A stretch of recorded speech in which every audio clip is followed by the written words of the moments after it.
तो इस लेक्चर में हम डिस्कस करने वाले हैं unit 2 that is force vibration. Part 4 में हम देखेंगे rotating and reciprocating unbalance forces.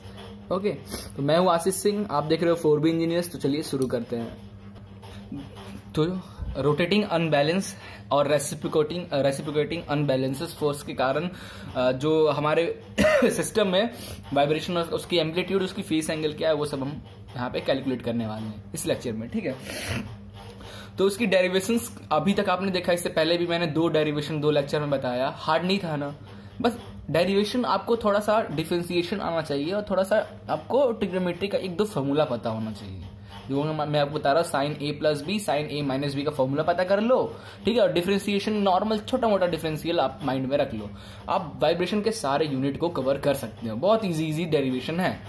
अब रोटेटिंग अनबैलेंस के डेरिवेशंस को भी देखते हैं कैसे काम करता है। ये देखो, ये हमारा एक सिस्टम है, इस पे एक शाफ्ट लगा हुआ है जो रोटेट हो रहा है, और सिस्टम हमारा एक बेस से अटैच है जिसकी स्प्रिंग की स्टिफनेस है K, damper C, damping factor C, और होल पूरे का मास जो है हमारे सिस्टम का capital M is the mass. Okay, now this type of problem of unbalance in such a system occurs when centre of gravity of rotor does not coincide with the axis of rotation. ये ऐसा कब होता है, मतलब आपके part में default है, part में अगर डिफॉल्ट है, मतलब ये सर्कुलर पार्ट है, इसकी सेंटर ऑफ एक्सिस जो रोटेशन की जिस सेंटर ऑफ एक्सिस से रोटेट हो रहा है वो ये है। ठीक है, और जो इस बॉडी जिस सेंटर से रोटेट हो रहा है उसकी रेफरेंस पॉइंट ये है। ठीक है, और इस बॉडी की सेंटर ऑफ ग्रेविटी थोड़ा कहीं अलग है। Due to this unbalance create होता है आपके सिस्टम में। जब वो रोटेट होता है तो आपको वाइब्रेशन देखने को यहाँ पे मिलता है। ठीक है, the distance between the axis of rotation and the centre of gravity is known as eccentricity. अब देखो, ये ओमेगा फ्रीक्वेंसी से, ये ओमेगा एंगुलर वेलोसिटी से घूम रहा है। ठीक है, अब ये हमारा सेंटर जिससे रोटेट हो रहा है हमारी बॉडी, और ये हमारा m0 mass of unbalance mass, m0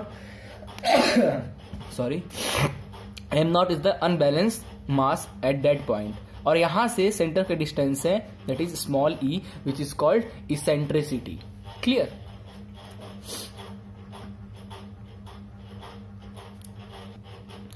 ये हो गया।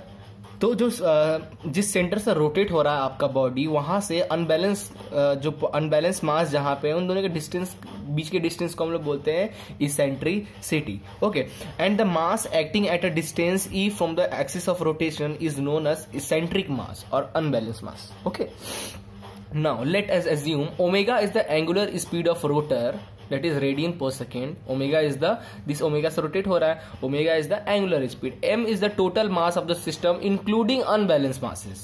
Clear? M0 is the unbalanced masses. E is the eccentricity, distance between the unbalanced mass जिस point पे है और center of rotation. ठीक है? K is the spring stiffness, C is the damping coefficient. Clear है? Therefore balanced mass क्या हो जाएगा? Total mass minus unbalanced mass. Clear? Therefore the differential equation of motion can be written as, तो motion का equation पता है, motion का equation क्या होता है, mx double dot plus, in case of vibration kx dot plus sorry c, right,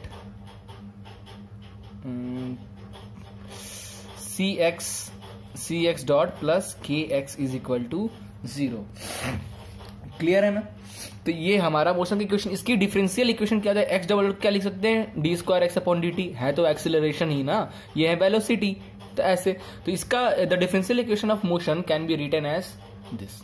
okay, where m की जगह पे हम लिख देंगे balance mass m minus m0 d² x upon dt square plus m0 d² dt square x plus e sine omega t plus kx plus C dx upon dt, C dx upon dt। ठीक है, और kx को kx लिख दिया हमने, और ठीक है, क्लियर है? हमारा बैलेंस मास के लिए m minus m0 d² x upon dt square plus, अब जो हमारा अनबैलेंस मास है उसके लिए, तो अनबैलेंस मास m0 है तो m0 d² upon dt square, where x is equal to x plus, अभी देखो ये ओमेगा टी से रोटेट हो रहा है, this is omega T theta, that means this is e omega and this distance is e, this means this is e omega e sin omega t, x plus e sin omega t for unbalance के लिए, and this is kx और cx का c, clear. अब करना क्या है, तो हम इसको क्या लिख सकते हैं, m minus M naught X का double square, x double dot plus M naught X double dot minus into कर दो एम नॉट इसको डिफ्रेंशिएट करोगे आप, ठीक है, तो आपको वैल्यू आएगी, क्लियर। तो एम नॉट इसको डिफ्रेंशिएट करो तो एक्स डबल डॉट, ठीक है, माइनस इसके साथ इसको डिफ्रेंशिएट करो साइन ओमेगा हो जाएगा M omega naught omega square ई साइन ओमेगा टी प्लस के X plus C x dot is equal to 0, clear. अब इसमें से करना क्या है, कॉमन लो, पार्ट को ट्रांसफर करो तो आपका आ जाएगा एम नॉट वाले के पार्ट को, एम नॉट इससे ये कैंसिल हो जाएगा तो बचेगा m x double dot plus ये सी एक्स डॉट प्लस के एक्स डॉट, ये पार्ट को ट्रांसफर कर दो m naught omega square E sine omega t, which is equation number 1। ये हो गया इक्वेशन नंबर 1। अब इस इक्वेशन को देखो ध्यान से, अगर ये जो फोर्सेस हैं ये इक्वल टू 0 हो गया, मतलब ये फ्री फोर्स है, फ्री वाइब्रेशन हो रहा है इसमें। अब इसके आगे 0 ना होके यहाँ पे एक टर्म आपको दिख रहा है, दिस मीन्स इसमें कोई फोर्स एक्ट हो रहा है जिसके कारण बॉडी में वाइब्रेशन हो रहा है। यस, फोर्स एक्ट हो रहा है तभी तो बॉडी आपका रेगुलरली रोटेट हो रहा है। तो ये क्वेश्चन देख के फोर्स वाइब्रेशन में ही आएगा, भाई फोर्स वाइब्रेशन का कोई टॉपिक होगा, दिस मीन्स ये रोटेटिंग अनबैलेंस, और ये आ गया sine omega t cos omega two M naught unbalance की बात आ गई, मीन्स ये पक्का रोटेटिंग अनबैलेंस का टॉपिक है, ठीक है, क्लियर। नाउ अब Now we are already discussed in a system subjected to a harmonic forces. Just back system subjected to a harmonic forces. Then this is equal to f naught sin omega t. Just पीछे force vibration with viscous damping पढ़ा था ना हम, ऐसा था। Therefore the amplitude of the system will be, for this the amplitude of system क्या था हमारा, इस इक्वेशन के लिए एम्पलीट्यूड जो आया था हमारा क्या आया था, याद कीजिए, x is equal to f naught upon k root of 1 minus R का whole square plus 2 epsilon 2 eta R का होल स्क्वायर आया था। तो एफ नॉट की जगह पे यहाँ पे हमारा क्या है, एफ नॉट की जगह पे यहाँ पे हमारा है M dot E omega square, है ना इक्वेशन में, M dot E omega square upon K divided by root of 1 minus omega upon omega N का whole square plus 2 eta omega upon omega N का होल स्क्वायर। तो for equation number 1 के लिए जो हमारा एम्पलीट्यूड का formula आएगा this, where M naught E omega square is equal to K, clear. Now अब करना क्या है, ये वाले टर्म को आप इधर ले आओ, ठीक है, ये वाले टर्म को आप जब इधर ले आओगे और तो ये हो जाएगा A, clear, M naught E upon M, ठीक है। कैसे हुआ ये, ध्यान से देखो omega N square is equal to K upon M होता है। इस के की जगह पे आप क्या लिखते हो, omega N square into M.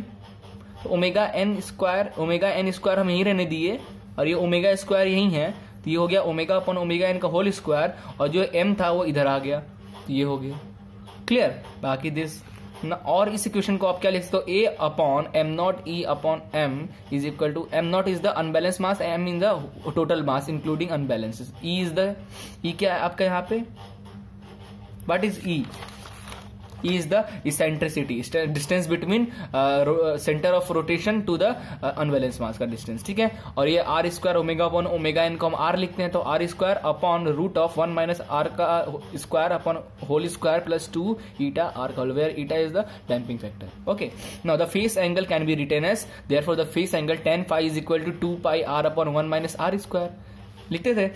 When at resonant condition, at resonance condition means when the natural frequency is equal to the system frequency, in that case omega is equal to omega n.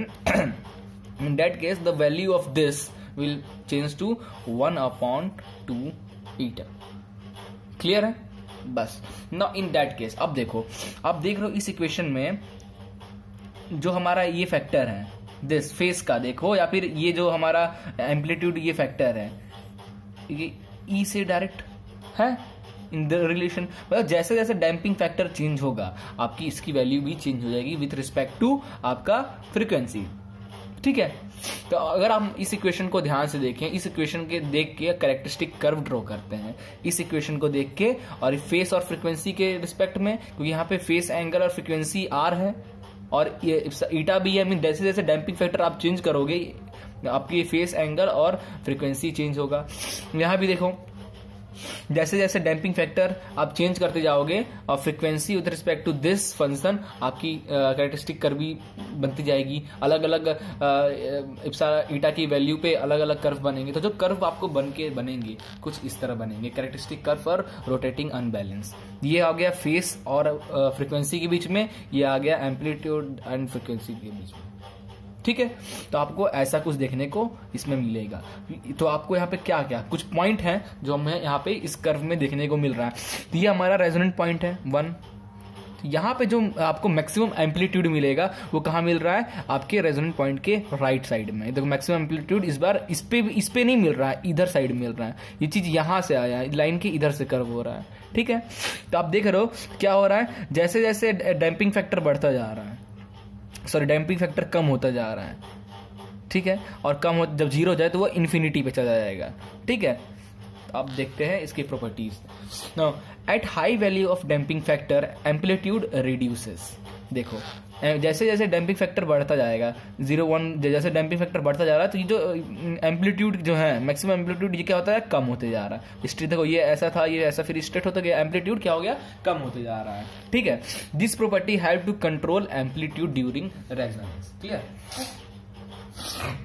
अगला है when the value of omega is very low as compared to omega n, ठीक है, the system is known as low speed system. For low speed system the value a upon this is equal to 0. ठीक है, when omega means omega is very very less than omega n, in that a upon m naught e upon m is equal to 0. ठीक है, in that case m जो होगा तो a this is equal to 0. ठीक है, therefore this equation start from 0. Clear, 0 से means frequency आपका 0 से स्टार्ट होगा। Clear. Now when omega is greater than omega n, very high as compare to omega n, then the system is known as high speed system and this is equal to 1। ठीक है, तो means resonance condition at 1 पे आपको देखने को ये मिलेगा। Now at high speed the effect of damping is almost negligible. ठीक है, means at high speed the effect of damping is almost negligible and the peak amplitude occurs to the right of the resonance. Peak amplitude occurs and right of the resonance. Clear. Now when omega or is equal to omega n, hence this upon this is equal to, अभी हमने solve किया कि जब omega के n के equal कर देंगे तो आपका 1/2 साला मिल जाएगा। ठीक है, क्लियर।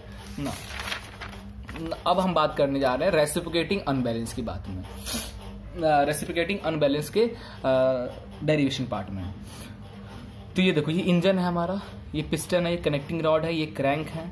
ठीक है, क्लियर। ये एक सिस्टम से कनेक्ट है जिसकी स्टिफनेस K है, डैम्पिंग फैक्टर C है, ओमेगा T। इन दोनों के यहाँ अनबैलेंस पार्ट A से O तक का distance E, length of connecting rod L and mass M is the mass of whole body including piston, और पिस्टन और unbalance mass M naught. Now M naught is the reciprocating mass. Piston हो गया, Gajan pin हो गया, connecting rod, ये सबका mass that is हम M not ले ले रहे हैं, जिसे हम बोल रहे हैं reciprocating masses. M is the total mass including reciprocating masses. ठीक है, E and L is the crank and connecting rod length. Clear. Therefore, the excitation force will be equal to the inertial force. क्योंकि ये work कर रहा है तो accelerate हो रहा है, तो द एक्साइटेशन फोर्स जो होगा वो किसके इक्वल हो जाएगा, इनर्शियल फोर्स के। And then inertial force of the reciprocating mass for this F is equal to m naught E omega square sine omega T plus E upon L sine 2 omega T।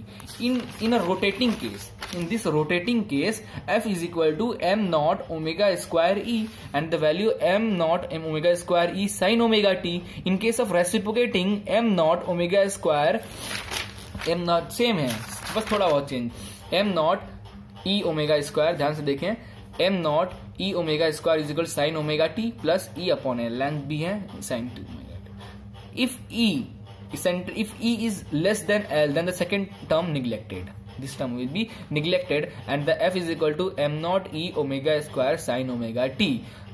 The force given by equation is same as that for the rotating unbalance. Rotating unbalance में जो force लग रहा था आप देख रहे हो reciprocating unbalance में भी सेम है। The amplitude of system will be also same. दोनों का एम्पलीट्यूड सेम है, tan phi भी सेम है, बस इतना ही था। और इसका जो आपका कैरेक्टरिस्टिक कर्व भी बनेगा जैसा रेसिप्रोकेटिंग का बना था, रोटेटिंग का बना था, सेम।